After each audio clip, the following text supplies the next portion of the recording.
जैसे जनक जी को सूचना मिली कि विश्वामित्र महामुनि आए हैं। देखिए, इसी को प्रोटोकॉल कहते हैं। जब सुने कि महामुनि आए हैं तो जनक जी ने मंत्रियों को नहीं भेजा बुलाने के लिए, मंत्रियों को नहीं बोला, किसको भेजा? अपने गए, अकेले नहीं गए, संग सचिव, साथ में कौन है? सचिव यानी मंत्री, सुचि भूरि भट्ट, सुंदर बिरदावली गाने वाले भट्ट, और भूसुर ब्राह्मण, बरगुर ज्ञान। उनके गुरु जी सतानंद जी। कौन कौन गया? पूरा कैबिनेट चला गया, उनका पूरा मंत्रिमंडल। श्रेष्ठ बिरदावली, जय हो, जय जयकार हो, जय जयकार हो, जय जय करने वाले, बिरदावली गाने वाले।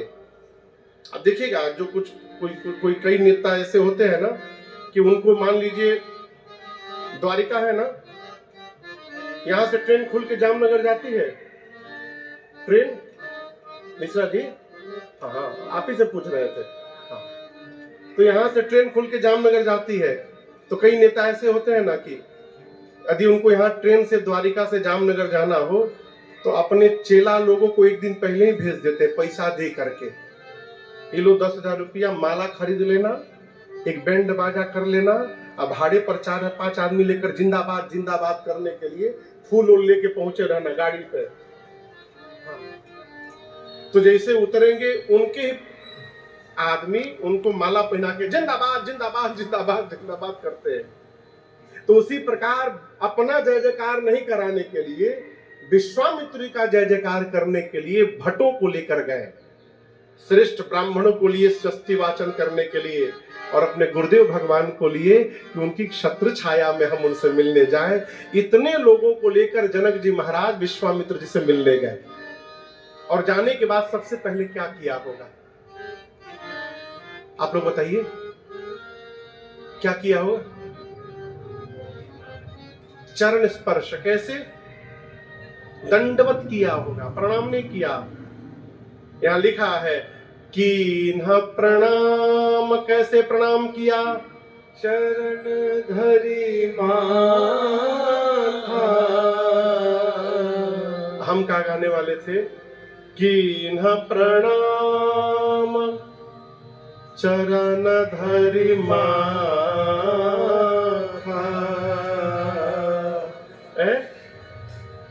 विश्वामित्र जी के चरण में अपना माथा रख दिया। माथा समझते हैं का? हाँ, सिर। इसको भोजपुरी में माथा कहते हैं, ये भोजपुरी शब्द है माथा। अपने माथा को, सिर को जनक जी महाराज ने विश्वामित्र जी के चरण में रख दिया। और दर्शन करिए, एक बात कहूं, सामने वाला जानता है कि प्रणाम करने वाला किस भाव से प्रणाम कर रहा है। कई लोग दिखाने के लिए प्रणाम, महाराज,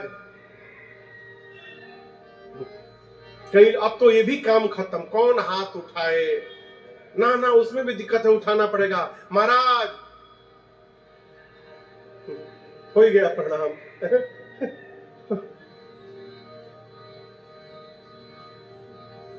विश्वामित्र जी ने प्रणाम किया, जनक जी ने प्रणाम किया, विश्वामित्र जी ने उनको आशीर्वाद दिया, कुशल क्षेम पूछ करके बिठाया है, और दोनों महापुरुषों में सत्संग प्रारंभ हो गया। किसमें? जनक जी में और विश्वामित्र जी में। अब एक बात समझिएगा, जिस समय राम लक्ष्मण जी वहां पहुंचे हैं, विश्वामित्र जी के पास जनक जी पहुंचे हैं, उस समय वहां राम लक्ष्मण जी नहीं थे। कहां चले गए थे? गोस्वामी जी लिखते हैं, गए रहे देखन फुलवारी। दोनों भाई फुलवारी घूमने चले गए। कहां चले गए? अभी आते आते फुलवारी की क्यों चक्कर लग गया हो? यहां समझिएगा, बड़ा गूढ़ भाव है।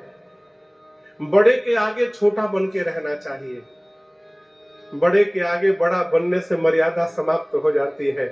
राम जी सोचे, यदि मैं रहूं और मेरे रहते यदि जनक जी महाराज आ गए और कहीं उनकी दृष्टि यदि मेरे ऊपर चली गई ना, तो मुझे देखने के बाद वो मेरे गुरु जी को देखने लायक नहीं बचेंगे।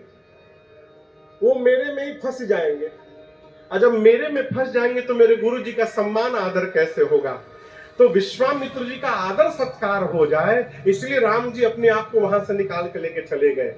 यहाँ जब मिलन हो गया, प्रणाम हो गया, आशीर्वाद मिल गया, सत्संग प्रारंभ हुआ, उसी बीच राम लक्ष्मण जी प्रवेश किए।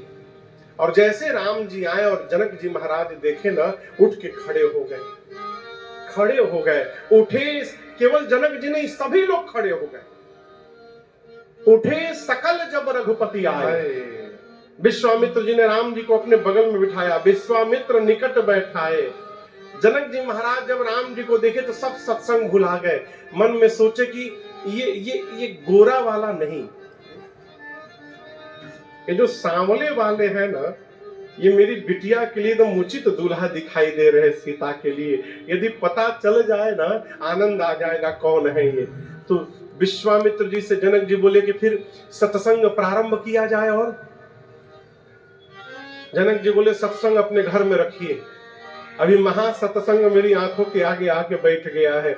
आप पहले ये बताइए विश्वामित्र जी, कहो नाथ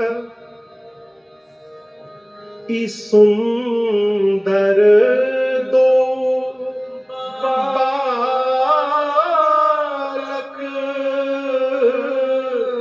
हे प्रभु ये सुंदर दोनों बालक कौन है? क्या किसी मुनि कुल तिलक, क्या किसी मुनि के लड़के हैं? विश्वामित्र जी बोले, जनक जी गदगद हो गए। चलो डर था कहीं बाबा जी के लड़के होंगे तो कैसे विवाह होगा, हम क्षत्रिय हैं। अब कंफर्म करने के लिए, क्या नृपकुल पालक,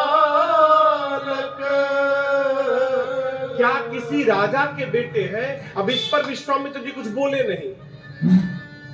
महाराज एकदम उतावले हैं, बोले मुनिवर आप नहीं बोल रहे हैं, मुझे जो लग रहा है मैं मन में मैं बताऊं मुझे क्या लग रहा है। विश्वामित्र जी बोले बताइए क्या लग रहा है। जनक जी बोले प्रभु मुझे तो लग रहा है कि वेद जिनको नेति नेति कहते दिन रात नहीं थकते, वही ब्रह्म तो कहीं मेरे आंखों के सामने अवतार लेकर नहीं आ गया है, ऐसा मुझे लग रहा है। इनको देखने के बाद ना मेरा मन वैराग्य छोड़कर इनके अनुराग में फंस गया है। आप सत्य बताइए ये कौन है, मैं बर्दाश्त नहीं कर पा रहा। विश्वामित्र जी मन में सोचे धन्य है जनक जी, पहली दृष्टि में मैं भी नहीं पहचान पाया था कि ये ब्रह्म है जब तक ये ताड़का को नहीं मारे, और आपने पहली दृष्टि में जान लिया कि ये ब्रह्म है।